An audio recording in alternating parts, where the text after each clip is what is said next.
Bonjour à tous et bienvenue sur votre chaîne dédiée à l'information sur le diabète. Aujourd'hui, nous allons nous pencher sur un sujet très intéressant qui pourrait avoir un impact majeur sur la vie des personnes atteintes de diabète de type 1. Il s'agit d'une étude récente qui suggère que le médicament Ozempic, également connu sous le nom de sémaglutide, pourrait considérablement réduire les besoins en insuline chez les personnes atteintes de diabète de type 1. Avant d'entrer dans les détails, assurez-vous de vous abonner à la chaîne pour recevoir d'autres informations pertinentes sur le diabète.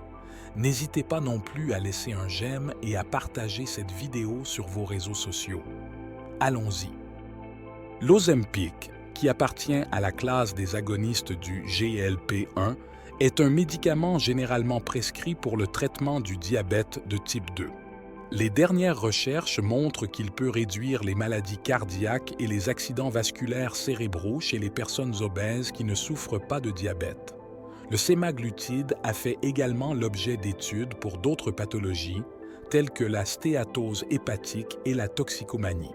Cependant, les personnes atteintes de diabète de type 1 ont été largement laissées de côté, car il y a eu peu d'études sur le sémaglutide en tant que traitement du diabète de type 1. Cette situation pourrait toutefois changer dans les années à venir.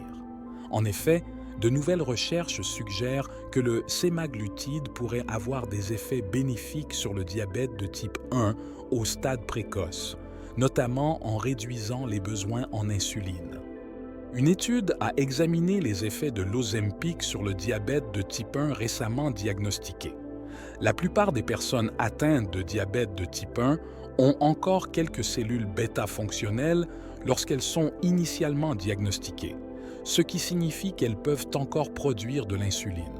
Le sémaglutide, un agoniste du GLP-1, pourrait stimuler la sécrétion d'insuline parmi les cellules bêta restantes et aider les personnes atteintes de diabète de type 1 récemment diagnostiquées à mieux gérer leur taux de glucose sanguin. Les chercheurs ont analysé les données de 10 adultes âgés de 21 à 39 ans, qui avaient commencé à prendre du sémaglutide dans les 3 mois suivant leur diagnostic. Au départ, tous les participants prenaient de l'insuline lente et de l'insuline rapide au moment des repas.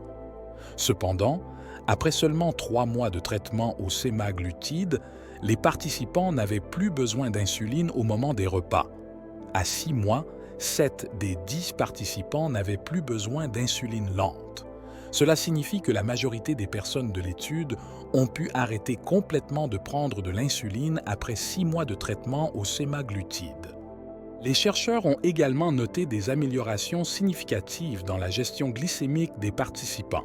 Par exemple, le taux d'hémoglobine glyquée est passé en moyenne de 11,7% au moment du diagnostic à 5,9% à 6 mois et 5,7% à 1 an, ce qui indique que les participants étaient dans la plage de prédiabète. De plus, les participants ont atteint un temps dans la plage de 89%. En ce qui concerne la sécurité, certains participants ont connu une légère hypoglycémie lorsque la dose de sémaglutide a été augmentée. Cependant, une fois que la dose de sémaglutide s'est stabilisée, il n'y a eu aucun problème d'hypoglycémie. Aucun cas de cétose diabétique ou d'autres effets secondaires graves n'a été signalé. D'autres recherches antérieures ont montré les avantages d'un médicament GLP-1 similaire, le liraglutide, sur la glycémie, le poids et les doses d'insuline dans des échantillons plus importants de personnes atteintes de diabète de type 1.